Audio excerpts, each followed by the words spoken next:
Cousins marriage చేసుకోవచ్చా? దీని గురించి మాట్లాడుకుందాము. అసలు ఈ కజిన్స్ మ్యారేజ్ అనే కాన్సెప్ట్ ఎక్కడి నుంచి వచ్చింది? మన హిందూయిజంలో వేదిక్ అండ్ పోస్ట్ వేదిక్ పీరియడ్లో స్వగోత్రికులు పెళ్లి చేసుకోకూడదని ఉంటుంది. అంటే ఒకటే గోత్రం ఉన్న వాళ్ళకి ఒకటే లీనియేజ్ ఉంటుంది కాబట్టి వాళ్ళు పెళ్లి చేసుకోకూడదు అన్న నియమాలు ఉన్నాయి. కాకపోతే ఇది మోస్ట్లీ పేట్రిలీనియల్ డిసెండెంట్, అంటే తండ్రి తరఫున ఉన్న గోత్రాల కోసం మాట్లాడింది తప్ప తల్లి తరఫున కాదు. అంటే మేనమామ లేదంటే మేనమామ పిల్లలు కానీ తండ్రి సిబ్లింగ్ పిల్లలు కానీ అట్లా అనమాట. వాళ్ళకి గోత్రం మారిపోతుంది కాబట్టి అక్కడ ఈ రూల్ అప్లై కాదు అని వాళ్ళు చెప్పేవాళ్ళు. పోను నార్త్ ఇండియాకి సౌత్ ఇండియాకి కల్చరల్ డిఫరెన్సెస్ వచ్చాయి. నార్త్ ఇండియాలో స్వగోత్రికుల్ని పెళ్లి చేసుకోరు, అలానే ఒకే గ్రామానికి సంబంధించిన వాళ్ళు కూడా పెళ్లి చేసుకోరు.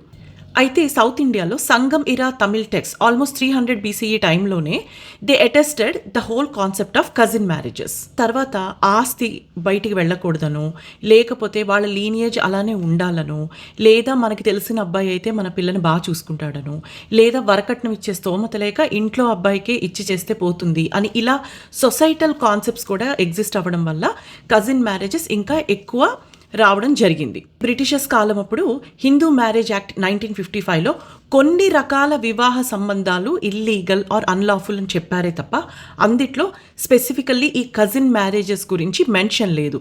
దాంతో it was never un unlawful thing and the practice has been in prevalence for a very long time. But scientifically చాలామంది డాక్టర్స్ అండ్ జెనెటిక్ ఎక్స్పర్ట్స్ వచ్చి ఇది వద్దు అన్నారు. And the science behind this is that every human being carries a dominant gene అంటే recessive gene. ఎప్పుడైతే ఇద్దరు మనుషులు కలిసి పెళ్లి చేసుకుంటారో వాళ్ళల్లో డామినెంట్ జీన్స్ ఎప్పుడు ప్లే చేస్తాయి. కానీ కజిన్స్ పెళ్లి చేసుకున్నప్పుడు వాళ్ళల్లో ఉండే రిసెసివ్ జీన్స్ యాక్టివ్ అవుతాయి. దానివల్ల ఏంటి అంటే బర్త్ డిఫెక్ట్స్ వచ్చే అవకాశం ఉంది. ఈ బర్త్ డిఫెక్ట్స్ కూడా నానా రకాలు. అయితే ప్రతి కజిన్ మ్యారేజెస్లో వస్తాయా, మరి బయట పెళ్ళిళ్ళలో రావా అంటే ప్రతి బయట పెళ్లిల్లోనూ రావచ్చు, కజిన్ మ్యారేజెస్లో రాకపోవచ్చు.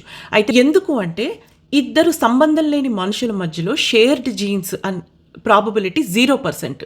అదే ఇద్దరు కజిన్స్ మధ్యలో అయితే 12.5%, విచ్ మీన్స్ దట్ ఒకవేళ ఇద్దరు స్ట్రేంజర్స్ పెళ్లి చేసుకుంటే గనక వాళ్ళతో వచ్చే జెనెటిక్ డిఫెక్ట్స్ యొక్క ప్రాబబిలిటీ 2 to 3%.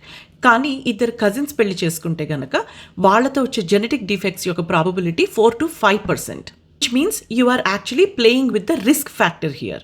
ఇదే కనుక ఒకవేళ జనరేషన్స్ కొద్దీ కంటిన్యూ అయింది అనుకోండి, అంటే సిరీస్ ఆఫ్ కజిన్స్ కనుక పెళ్లి చేసుకుంటే ఇన్బ్రీడింగ్ జరుగుతుంది. అంటే ఈ ప్రాబబిలిటీ ఇంకా ఇంక్రీజ్ అయ్యి ఫ్యూచర్ జనరేషన్స్కి బర్త్ డిఫెక్ట్స్ వచ్చే అవకాశాలు ఎక్కువ ఉంటాయి. అందుకే సైంటిస్టులు కానీ డాక్టర్స్ కానీ కజిన్స్ మధ్యన పెళ్లి వద్దు అంటారు. మీరేమనుకుంటున్నారో చెప్పండి. నమస్తే.